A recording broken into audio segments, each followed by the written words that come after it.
శ్రీవల్లి, ఏంటమ్మా టిఫిన్ చేయకుండా వచ్చేసావేంటమ్మా? నాకు ఆకలిగా లేదమ్మా, కాసేపు అయ్యాక తింటాను.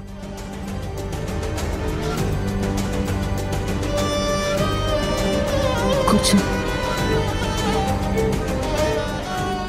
ఇందాక మీనాక్షి అన్న మాటలకి ఫీల్ అవుతున్నావా అమ్మా? నాలాంటి వాళ్ళు సీమంతం ఫంక్షన్కి వెళ్ళకూడదని నాకు తెలియదమ్మా. నేనే పొరపాటుగా వస్తానని చెప్పాను. అలా చెప్పకుండా ఉండాల్సింది. మా తరం వాళ్ళకి కొంచెం చాదస్తం ఎక్కువగా ఉంటుందమ్మా. జనరల్గా సీమంతం అంటే పెళ్ళయ్యి పుణ్యస్త్రీగా ఉన్న వాళ్ళందరినీ పిలుస్తారు. కానీ పిల్లలున్న వాళ్ళకే ఎక్కువ ప్రాధాన్యత ఇస్తారమ్మా. అలాంటి వాళ్ళే తల్లి కాబోయే అమ్మాయిని ఆశీర్వదిస్తే మంచిదని భావిస్తారు. అందుకే నువ్వొచ్చి వాళ్ళమ్మాయిని ఆశీర్వదిస్తే తనకేదన్నా చెడు జరుగుతుందేమోనని వాళ్ళమ్మ భయం. అందుకే మీనాక్షి నీతో అలా మాట్లాడింది. ఆవిడలా మాట్లాడడం కరెక్ట్ కాదు. ఎందుకంటే మంచి మనసుతో ఎవరు ఆశీర్వదించినా శుభం జరుగుతుందమ్మా. కానీ మీనాక్షి లాంటి వాళ్ళు పాత పద్ధతులు, ఆ చాదస్తాన్ని ఎక్కువగా పట్టించుకుంటారు. తన మాటల్ని నీ మనసులోకి తీసుకోకమ్మా.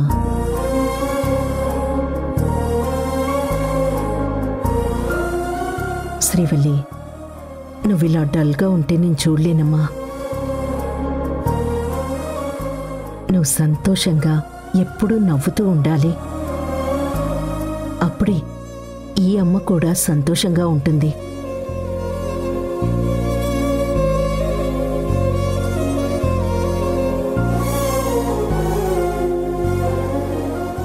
అమ్మ శ్రీవల్లి, త్వరలో నీతో సంతాన లక్ష్మి పూజ చేయిస్తాను. ఆ అమ్మ దయవల్ల త్వరలో నీ కడుపు పండుతుంది. అప్పుడు నీ సీమంతానికి నేను ఈ మీనాక్షిని వాళ్ళింటికి వెళ్ళి మరీ తీసుకొస్తాను. తన కళ్ళ ముందే, తన ఎదురుగానే అంగరంగ వైభవంగా నీ సీమంతం జరిపిస్తాను. నిన్ననవసరంగా ఎందుకన్ని మాటలన్నానా అని నీ సీమంతం రోజున తనకే బాధ కలుగుతుంది. ఆ రోజు నేను తనని గట్టిగా కడిగేస్తాను. నిన్ను అవమానించినందుకు అందరి ముందు తను తలదించుకునేలా చేస్తాను.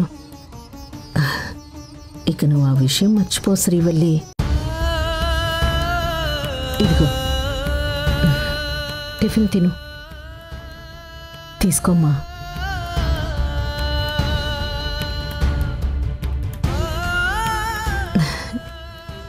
నువ్వెప్పుడు ఇలా నవ్వుతూ ఉండాలమ్మా. నేను వెళ్ళి నీకిష్టమైన జ్యూస్ చేస్తాను. నువ్వు ఈ లోపు టిఫిన్ చేసి కిందకి రా.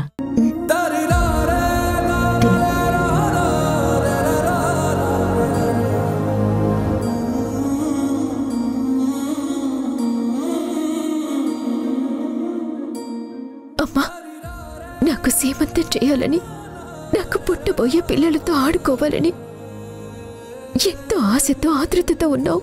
కానీ నీ ఆశని నేను తీర్చలేను. ఎందుకంటే ఒక దుర్మార్గుడితో కాపురం చేసి పిల్లల్ని కనలేను. నన్ను క్షమించమ్మా, నన్ను క్షమించు.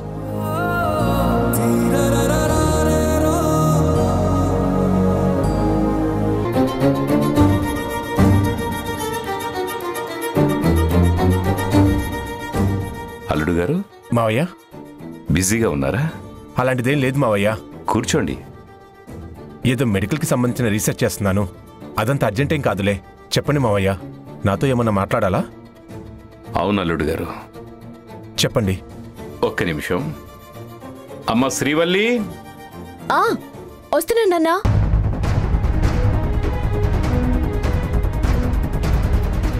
ఏంటి నాన్న? అలా కూర్చోమ్మా.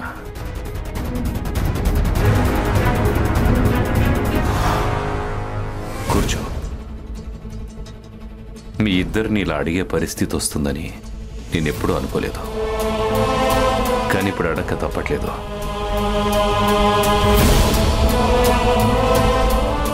మీ ఇద్దరి మధ్య ఎలాంటి మనస్పర్ధలు లేవు కదమ్మా?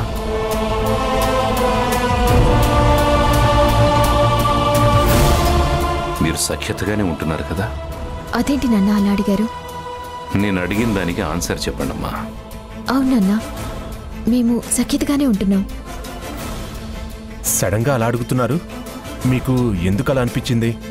మీరు పిల్లల గురించి ఏం ఆలోచించలేదా?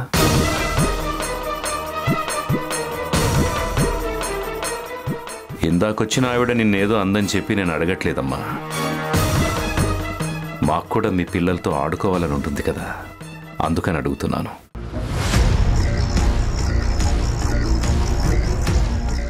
మీ ఇద్దరి పెళ్లి అనుకోకుండా జరిగిన, మీరిద్దరూ ఒకరినొకరు అర్థం చేసుకుని అన్యోన్యంగా కాపురం చేసుకుంటున్నారని మేము అనుకుంటున్నాం. కానీ మీ భార్యాభర్తలు ఎలా ఉంటున్నారో మాకు తెలియదు. ఏదైనా కారణం చేత అప్పుడే పిల్లలు వద్దనుకుంటున్నారా? లేక మీ ఇద్దరి మధ్య ఏవైనా భేదాభిప్రాయాలున్నాయా? నాన్న, అంటే అది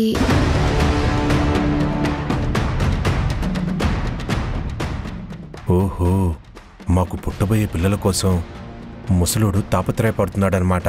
ఈ సిచ్యువేషన్ అడ్డు పెట్టుకుని శ్రీవల్లిని సొంతం చేసుకోవచ్చు. ఈ గోల్డెన్ ఛాన్స్ నాకు అనుకూలంగా మార్చుకోవాలి. మాట్లాడవేంటమ్మా? నాన్న, మా మధ్య నువ్వు ఆగు శ్రీవల్లి, మావయ్య గారితో నేను మాట్లాడతాను.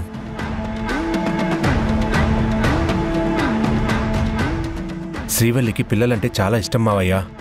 అఫ్కోర్స్ నాకు కూడా చాలా ఇష్టం.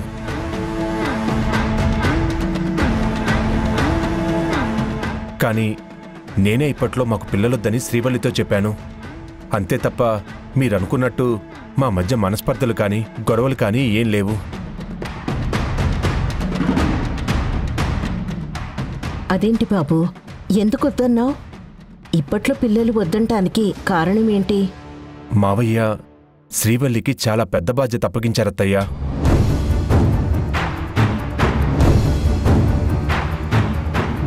తను వర్క్ పట్ల ఎంత శ్రద్ధగా ఉంటుందో మీ అందరికీ తెలుసు. మావయ్య పేరు నిలబెట్టడం కోసం అటు ఆఫీస్ పనుల్ని ఇటు ఇంటి బాధ్యతల్ని మోస్తూ ఎంత కష్టపడుతుందో మీకు తెలుసు. నువ్వు చెప్పిన దానికి పిల్లలొద్దని చెప్పడానికి సంబంధమే లేదు కదా బాబు. శ్రీవల్లి అటు బిజినెస్ ఉమెన్గా ఇటు తల్లిగా రెండూ చూసుకోవడం తనకు కష్టమవుతాయి. అందుకని నేను అలా అన్నాను. ఆ విషయం నువ్వు నాకు చెప్పొచ్చు కదా శ్రీవల్లి. నేనే తన్ని ఎవరికీ చెప్పొద్దన్నానత్తయ్యా. శ్రీవల్లి నా మాట కట్టుబడి ఉంది, అంతే తప్ప ఇందులో తన తప్పేం లేదు. వీడేంటి నాకు ఫేవర్గా మాట్లాడుతున్నాడు? అర్థమైంది తల్లి. నీ మీద అన్ని బాధ్యతలు పెట్టి నువ్వు మోయగలవు అనుకున్నాని తప్ప నీ మనసులో ఏముందో తెలుసుకోలేకపోయాను. ఐఎమ్ సారీ అమ్మా. నాన్న, మీరు నాకు సారీ చెప్పడం ఏంటి? నువ్వు కంపెనీని డెవలప్ చేస్తూ ఎదుగుతున్నావని ఆలోచించానే కానీ దానివల్ల నీ పర్సనల్ లైఫ్ని మిస్ అవుతున్నావని తెలుసుకోలేకపోయానమ్మా. అవునండి, రోజు తన ఇంట్లో ఉన్నప్పుడు కూడా ఏవో ప్రాజెక్ట్స్ అని ఫైల్స్ అని చూస్తూ వర్క్ చేస్తూనే ఉంటుంది. అది చూసి కూడా మనం తెలుసుకోలేకపోయాం. నేను డాక్టర్గా ఉన్నప్పుడు మా హాస్పిటల్లో పనిచేసే చాలామంది లేడీ డాక్టర్స్ తమ పిల్లలకి ఎక్కువ టైం కేటాయించలేకపోతున్నామని బాధపడుతూ ఉండేవారు.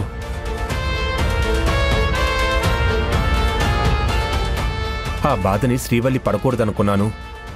అందుకే కొన్నాళ్ళు పిల్లలు లేకుండా ఉండాలనుకున్నాం. మీదెంత గొప్ప మనసు మాకు తెలుసు అల్లుడు గారు. శ్రీవల్లికి కష్టం గాని బాధ గాని రాకూడదని ముందే జాగ్రత్త పడుతున్నారు.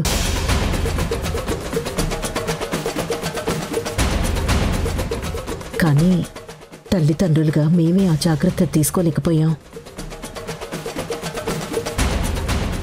ఏమండి, ఇక నుంచి శ్రీవల్లి మీద అన్ని బాధ్యతలు పెట్టకండి. ఆఫీస్ పనులు తనకి తగ్గించండి. అవసరమైతే అన్నీ మీరే చూసుకోండి. నేనదే చెప్దాం అనుకుంటున్నాను సీత.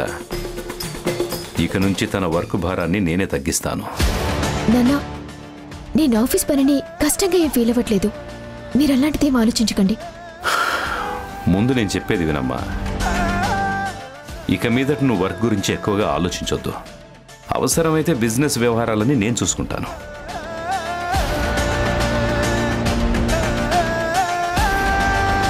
నువ్వు చేయాల్సింది ఒకటే, సంవత్సరం తిరిగేలోపు మా చేతుల్లో మనవణ్ణో మనవరాలను పెట్టాలి.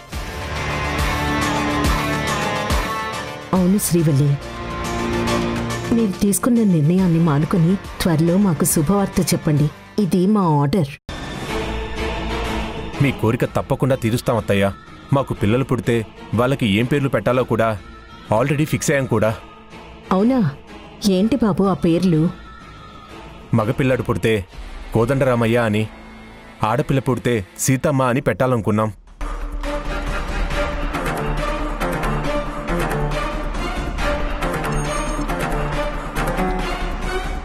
ఇక నువ్వు చచ్చినట్టు నాతో కాపురం చేయాల్సిందే.